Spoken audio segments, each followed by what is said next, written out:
Well, thank you for joining me for our first episode of Noble Thoughts, sponsored by the All Indiana Podcast Network. The Department of Justice says that 10,000 ex-prisoners are released from America's state and federal prisons every week. Authorities say more than 650,000 ex-offenders are released from prison every year, and 2/3 will likely be rearrested again within 3 years. I want to introduce you to two organizations in Indiana that are working to help formerly incarcerated Hoosiers, the Validus Movement. It's a newly formed group of people, many of which have been in prison. They're using their life experiences to help others returning home after being locked up. Can you guys tell me a little bit about the challenges that people in the Circle City are facing? Well, first, it's a system that's not... First, it would be that the system is not set up for reentry to help people acclimate back into society. So that's probably the biggest, and then once we are out, we have to face all of these barriers with felonies and being, treated like a second-class citizen. So those are just two to name. Break it down for people that just have no idea what it's like to be incarcerated. What are some of these challenges? So some of the challenges that people face when they come out is, one, with employment. Due to their background, they have to find people that will give them a chance. So that within itself is a struggle. Then on top of that, they have to do housing. A lot of the property companies, they're buying up houses and apartments. And one of the criteria for you to be approved is your background criminal record. So a lot of people are disqualified. So they either have to couch surf or they become homeless. So if they're homeless, it's like the Maslow hierarchy of needs. If they can't get stable housing or stable living, how can they work? How can they live? How can they pay for their phone bill? All these things that, we take for granted is life for them. It's detrimental for them.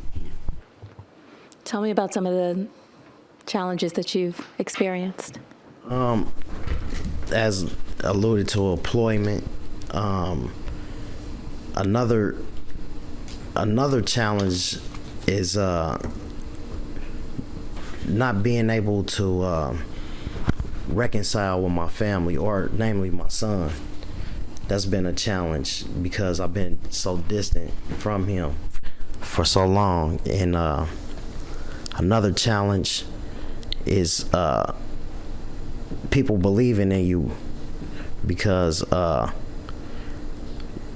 everybody has this image of you, of how you used to be. And with this movement that we have, these are true people that have reformed and are passionate about it. So that's in itself showing people that you have changed and are dedicated to being a law-abiding citizen. Brian, you were just sharing with me your story. Do you mind telling us a little bit about how you found yourself in the system?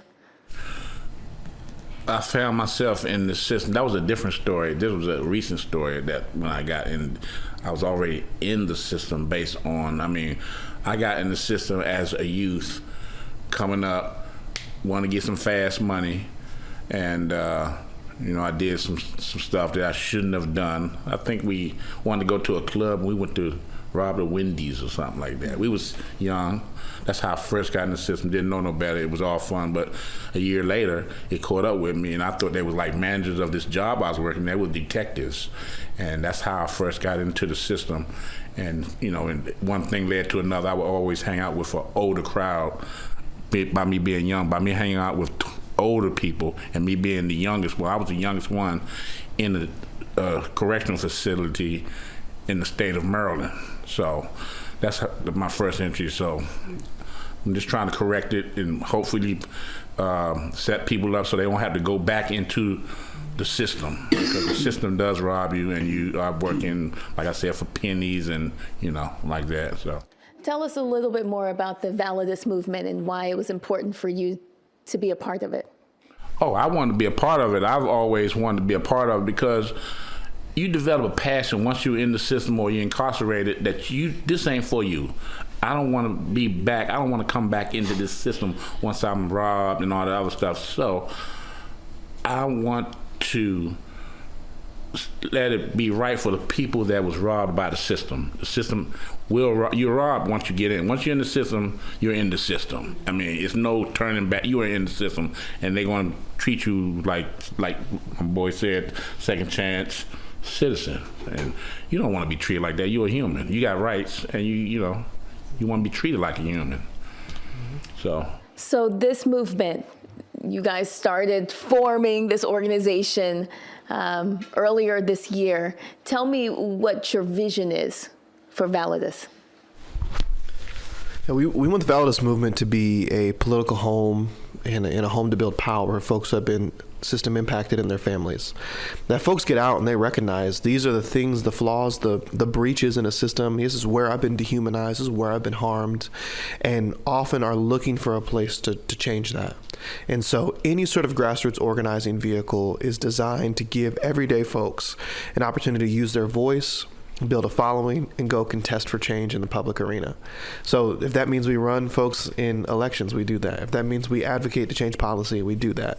If that means we run direct actions or public actions, we do that. And also, we don't want to just do it for folks who are on the inside, outside. We want to do it with folks who are on the inside.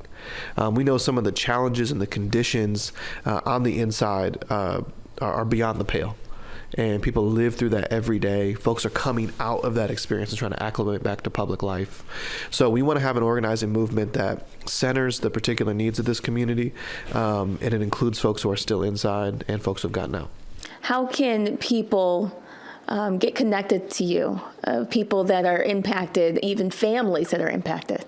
Yeah, absolutely. We want folks who have a passion to create change and themselves have been impacted to be part of our movement. We have monthly organizing meetings. The next one is February the 26th. I have that date right? Yes. All right. We meet at 7 o'clock. And of course, I can be reached. I'm glad to share my phone and email if that's helpful. But we want people to join in who want to build power. That's the core agitation of organizing, is you have a right to public life. Do you want to build power to change the conditions you came from? What do you guys have to say to someone who may be listening that may feel hopeless? That there is hope out there. There's resources out there. There's people out there that is fighting for you, even though you don't know it.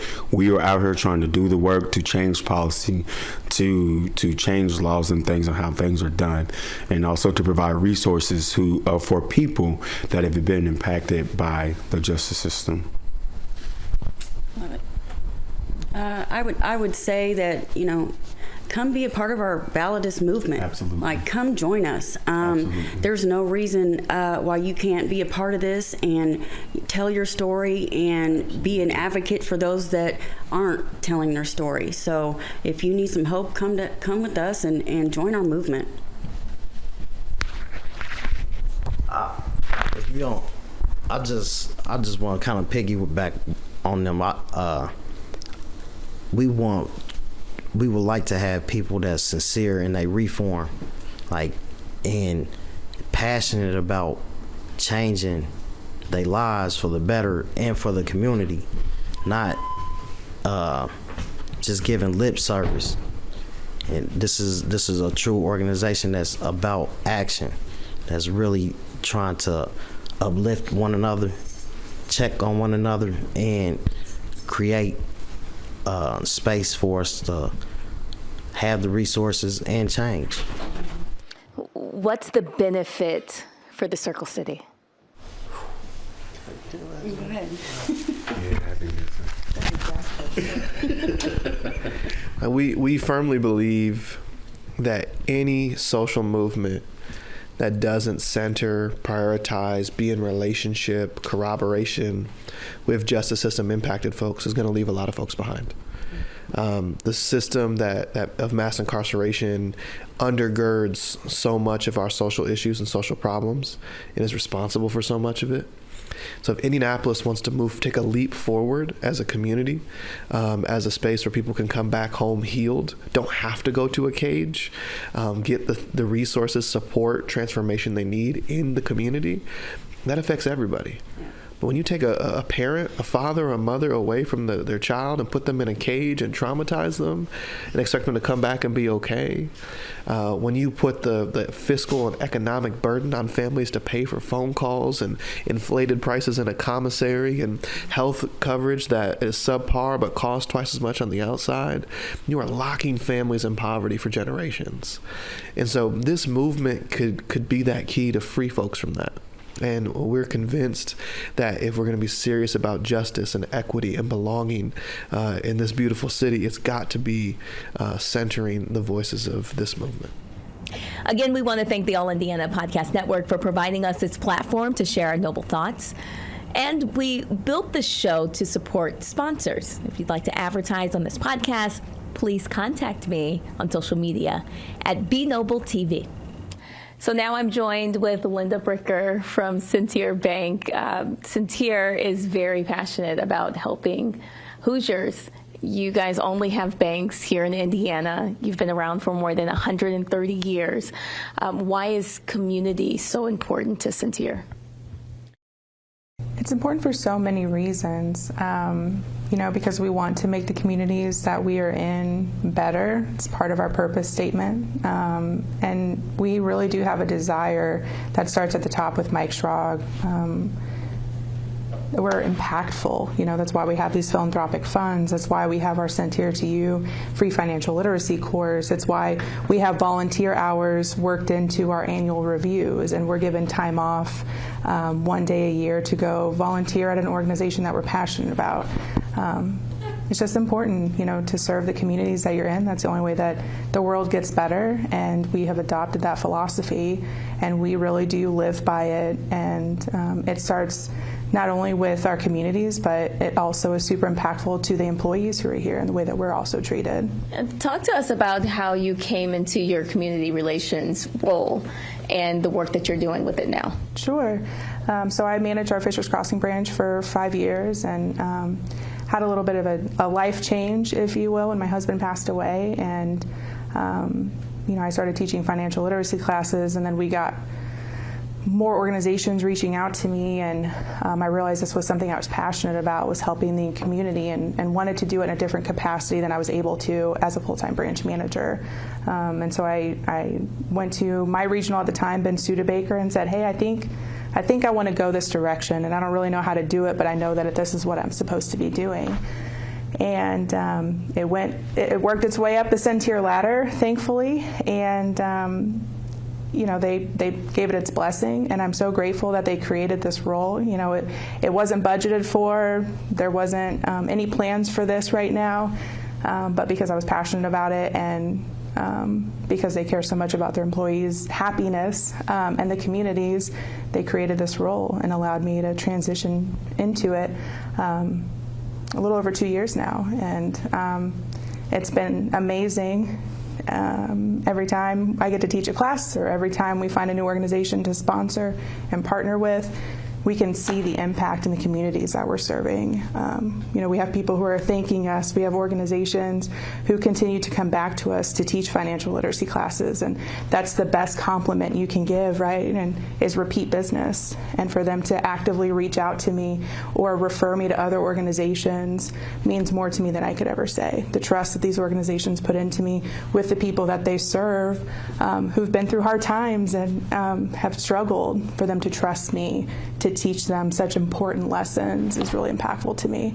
And obviously I'm super grateful to Centier, because they cheer me on, and they've given me the autonomy to do my job, and the resources, and a lot of time to do it too. So one of those things that you're doing with your time is actually taking the Centier to You program, this financial literacy program, into the jail. Tell me what that experience is like and why you do it. It was scary at first. Walking into a jail, you don't really know what to expect. But after the first time, I love teaching at the jail. I really appreciate the inmates that are there. They share their stories with me, which is, again, that trust piece that you get from the people that you help is so important. But it's impactful in a way that, these men and women are locked up, and they want to get out, and they want to do better. And you don't know what you don't know. And so many of them have never experienced any type of financial literacy course, basic banking, basic functions. When I first started teaching, I had someone ask me what a debit card was. They'd only handled cash, right?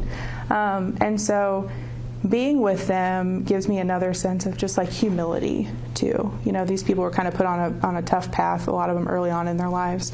I'm grateful for the life that I have.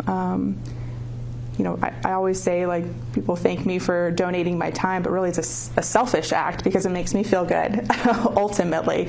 So I don't know if they should really be thanking me as much as I should be thanking them for the hit of love that I get, the good feelings, but it's just impactful. And everybody deserves a second chance if they're willing to work for it, and everybody deserves to have the knowledge that we have, because why do I have all this knowledge if I'm not able to share it with those that really need it and want it? They just don't really know how to ask for it because they don't know what they're missing. They don't know what the pieces are that they can't quite put together. Go into detail about some of those things that they're learning in the program with you. We have an 8-week course. We start with budgeting, just basic.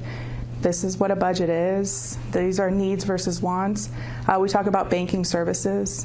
Our free financial literacy course, you don't have to bank with Centier at any point. Obviously, we would love for you to come so we can make sure that you're given great service, but it is a free financial literacy course, so there's no expectation. So we talk about banking services as just like very open-ended, like this is what a bank can offer. We also talk about like payday loans and cash advance places and kind of the cycle of getting into that and how to get out of it. Financial recovery. Most people have never seen a credit report, so we teach them how to read one. How to read a pay stub. What are federal taxes? What does that mean, and what does that go towards? Same thing with like Social Security. We go into home ownership, right? You might not be ready for home ownership now, but what does it mean to have a home? What is the maintenance? What's an HOA? What's escrow? A lot of people don't know even what escrow is. So we have an array of classes that we go through. Identity theft is another one.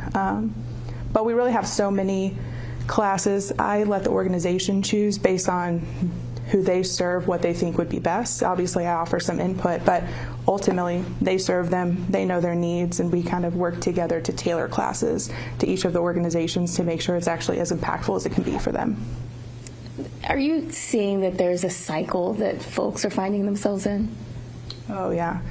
Money is a vicious cycle, unfortunately, and when your money controls you as opposed to being in control of your money, it's just this cycle of credit card debt or living paycheck to paycheck or not having an understanding of where your funds are going. If you go get gas and you go into the gas station 3 days a week, you pump your gas, you go inside and you spend $20. Well, in the moment, that doesn't seem like a lot of money, but over the course of a month, especially if you're living a little bit closer, that could be a surprise at the end of the month you weren't expecting. So there is such a need, and unfortunately our schools aren't teaching classes like this. So unless you have an adult in your life or someone who can teach you these classes, you're never going to know the correct way to bank, if you will, or the correct way to start credit. We get a credit card when we go to college and we don't realize that's borrowed money, right? So we end up already on the other side, on the bad side of credit because you just simply don't know. So as many people as I can talk to or get this information in front of, I want to do that because we all have a right and we all deserve to know and to be financial literate. Now, if you're financial literate and you're still making these decisions, and that's on you, right? But, hopefully at least you have the knowledge to make a better decision because that's a generational change. I know that Centier is very committed to Hoosiers. Do you see other banks taking on this type of commitment? What role do you see banks having in the community in the future? I hope that all of the other banks take on this stance. I can't speak for them, and we keep tabs on what we call quote unquote competition, but I think some people steer away from financial literacy because they don't feel confident in the knowledge or they don't see the return on their investment in time, right? I'm sending someone to teach this class. What do I get out of it? So I hope more banks adopt kind of our philosophy on let's spread the information and let's get these people financially literate. I know that we are going to continue to grow this team. We're going to continue to teach classes and do sponsorships and be really involved and active in the communities, whether that's volunteering our time, talent, treasure, right, are my 3 favorite things. And so I don't know. I hope, like I said, I hope that banking goes in the right direction and really starts to, love their people and spread this information. If people are listening or watching and they want to help Centier carry on their mission, how can they? Sure. Call me. I'd love to talk to you. I think what's best about this world is when we can have a servant heart, and that's a big deal here at Centier. We talk about it all the time. Do you have a servant heart, and what does that look like? So if you want to help Centier, you want to help people, find what you're passionate about and go find an organization that aligns with that. If you want to help Centier with financial literacy, I'd love to teach you. Come on over. But I think ultimately to be helpful is just to keep your eyes open and look for the people that need help. And if you can help them, great. And if you can't, find a connection to somebody who can. That's the best way to kind of keep the chain of love going, I think. Wonderful information. Linda Bricker, thank you for sharing your noble thoughts with us. We want to thank you for joining us on this inaugural episode of Noble Thoughts. We hope you'll join us again next week so that we can discuss domestic violence. See you next time.